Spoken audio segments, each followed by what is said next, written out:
here the next couple days before you take on San Antonio? Anything coming out of the game that you thought you needed to spend any particular more time on? Yeah, I mean, I still think, working on the offensive side, working on the defensive side, getting in some special situations, those kind of things I think are important. So you have obviously some flexibility, being unique, having 3 days in between a game. So, we're able to, I think, touch on a lot of things for the course of the day.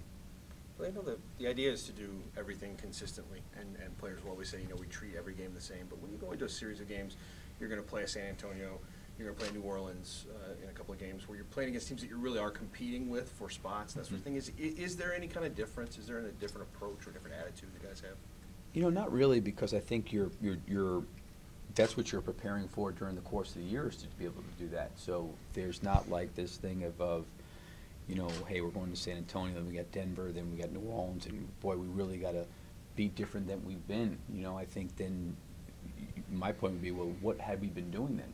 I think you're always trying to get improvements. You're always trying to be the best version of yourself. You're always trying to play to the level that the team is capable of playing. Obviously you're going to get better during the course of the season, but it's not like this whole new message of like, okay, well, we're playing these games here now. Now we got to do something different. So no, it's pretty consistent in terms of, and that's what I think as a coach, what you want to be able to do. You want the message the first day to be the same as it is in the 75th game. In terms of what we're striving for, because you don't want to have a moving target where, 1 minute, hey, listen, we got to get better over here in this area. The next day, we got to get better over here. It's got to be, okay, here's who we are. This is the best version of ourselves. Here's our identity. We got to play closer and closer to that, as best we can. Billy, what was that like at Florida when you made that first run to the Final Four? It had been a long time, without maybe an incredibly rich tradition before you took over at Florida. I'm just thinking about heading into the Final Four with Loyola of Chicago, not having that opportunity to go up against some of the kind of the yeah. I mean, I think the hard part, for a lot of teams, and you always struggle with this, is like the perception, I think, in college basketball is that once you get to a Final Four, regardless of what happens in the Final Four, is gravy. And there's, unlike anything that these guys ever have had to deal with as it relates to distractions and demands on their time, is totally different, and the whole atmosphere is totally different. And in some circumstances, it's the first time they're ever playing in a dome setting. So everything is completely new, and you can get swallowed up in it in terms of losing sight and perspective that you're there to play a game. And a lot of times it can become, wow, isn't this great? And you go to your open practice and there's 20 or 30,000 people watching an open practice. Like, you can get really, really distracted. And I think one of the things that you feel like is, at least I've felt this way, is that when you get the opportunity to get that far, you want to try to take full advantage of it. Now, clearly, the 4 teams that are remaining and the teams that you could potentially be playing are all playing great basketball too. So all that seeding stuff goes out the window, because really those are probably the teams that are playing the best basketball, at this given time. So I think there's a lot that goes into, getting ready for that, because you have this week lead up to it, and then it's quick. It's Saturday, Monday, and there's a lot on those guys that they have to deal with. You played an 11 seed, right? Wasn't Georgia Mason an 11 seed? Yeah. Yep. Was that tough to prepare, kind of when you're going in and you're like, well, we're playing the Cinderella? Well, I mean, I think what ends up happening is, one, is you have to realize you're going in. It's almost like a road game. That's the one thing, because everybody wants to see the Cinderella go all the way through.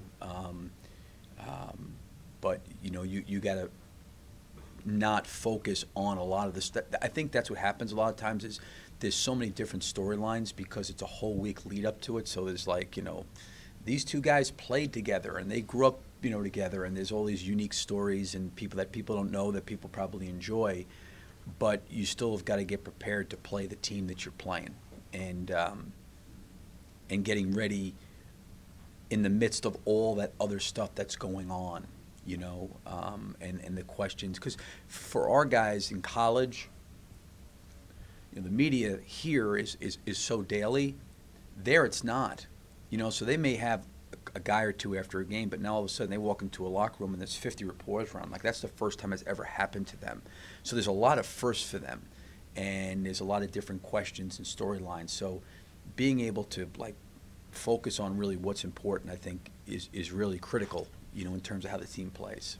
When you have guys who are good shooters like Paul and Carmelo who are not making shots, do you look at, like, do you analyze, like, where are their shots coming from? Can we get them some shots in places, we get them an additional shot in a place they like? Is there anything you think of in terms of getting them going, or do you just figure they're going to shoot their way through that?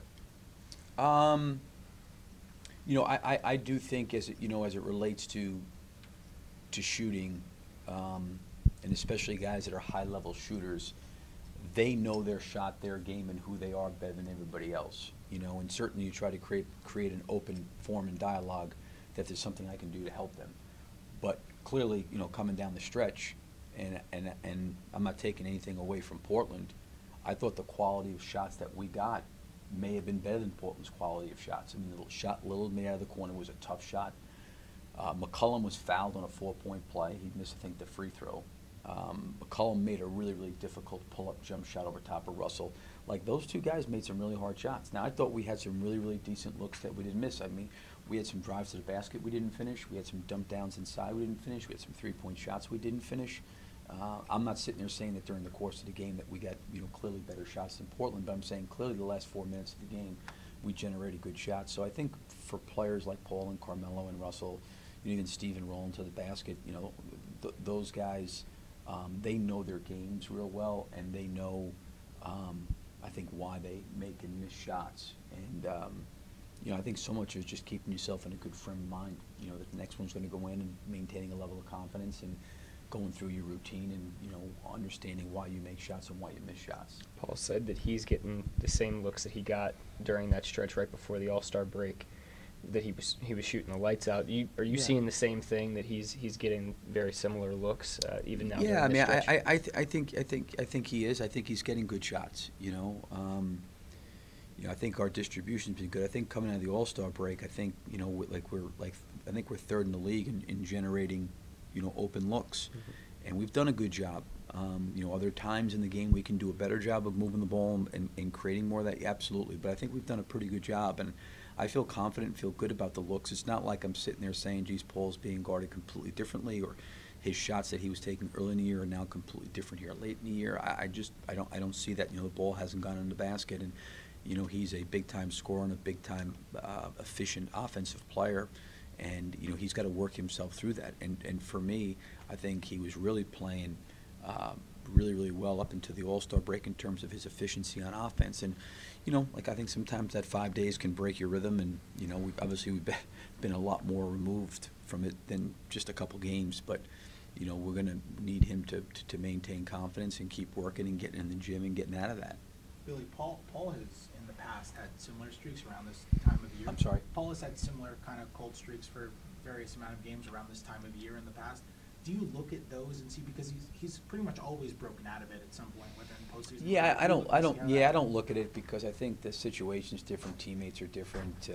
You know, what a team's running, what we're running is different. You know, I think he has a history with himself in those situations, so I think he probably knows how to work through those things. You know, as a coach, you try to talk to him, show him film. You know, he and I watched film together today, and you just try to, you know, encourage him. He's gotten himself through it. It's not like he doesn't have a body of work to fall back on. He's got a pretty significant body of work. So as long as we're getting good shots and taking good shots, and he's taking the right ones, like, I feel good. Like, I think it was late in the game. I don't know, it was maybe 2 minutes to go in the game. He had the ball at the top of the key, and Amino ran under on a screen, and he, you know, was able to step back. He had a pretty clear look from the top of the key, you know, uncontested. Just didn't make it. You know, that's going to happen. But I think as long as he's working towards working himself out of it, which I think he is, I think he'll eventually come out. Coach, most people look at Steven Adams, at least that I talk to, they'll talk about that he's getting more shots this season. They'll notice his toughness. They'll notice that he's funny off the court.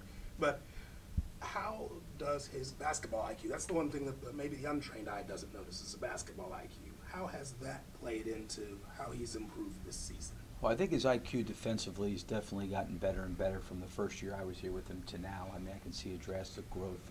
He has a lot of good insights in what he's visually seeing on the court that he can share, you know, with our staff, whether it be through scouting or just even offensively, because, you know, a lot of times he's anchored behind the defense. He's anchored, you know, in our offense a lot of times towards the basket. So he has a clear view of the court. He's very bright. I also think too, from an offensive standpoint, he's been able to figure out how he and Russell can connect and work together in pick and roll. And I think he's also figured out, different. The biggest thing is for Steven is when the ball starts to move and all of a sudden someone's coming into a pick and roll, he's able to recognize those things that are getting ready to happen before they happen. And I think he's been able to do that through his experiences.